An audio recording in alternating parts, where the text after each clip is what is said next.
सबके मोर जुहार मैं नीरज प्रधान आपण मन के स्वागत करुचे।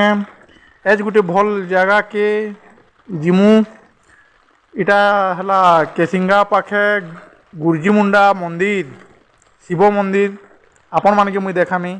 तार परिवेश केंदा सुंदर दिशुचे देख खाली गछ खुट सबुआड़े फूल बगीचा लगी गार्डन अच्छे। ये मंदिर के बहुत बहुत दूर ऐसन बहुत पुराना मंदिर इ जगह के दर्शन करवार लगी ऐसन और ताकर मनोकामना सब भल हेसी बोली लोग कहसन।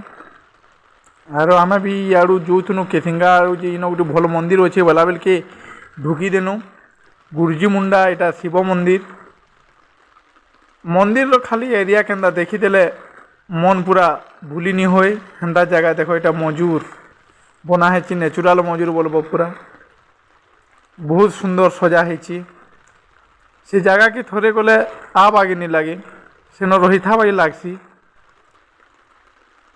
गच खुट सब आड़े बुलबार लगे खूब भल लगला। देख जी भी आसब केसिंगा पाखे कलाहांडी डिस्ट्रिक्ट गुर्जी मुंडा मंदिर है शिव मंदिर इ जगह के आसब बहुत भल लगसी दर्शन करवा लगी बहुत बहुत दूर लोग आसुछन। देख केन्दा बनी इटा सब आड़े जगह इटा गाड़ी पार्किंग जगह इटा मंदिर भीतर के नहीं जीवार तेल मंदिर इटा गेट बाहर की सब आड़े गार्डन गार्डन गार्डन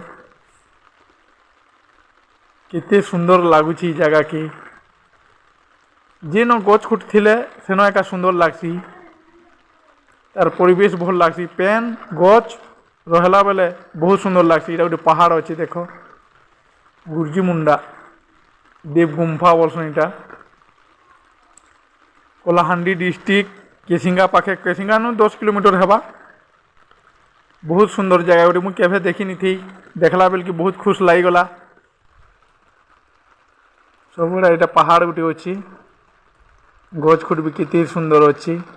मुई मंदिर भीतर के जिमु इहादे मंदिर की नहीं जीवार तेल मंदिर रे आरती चालुची भाई लगुची आरती देखामी भगवान को आरती दर्शन करब बहुत भल लगवा।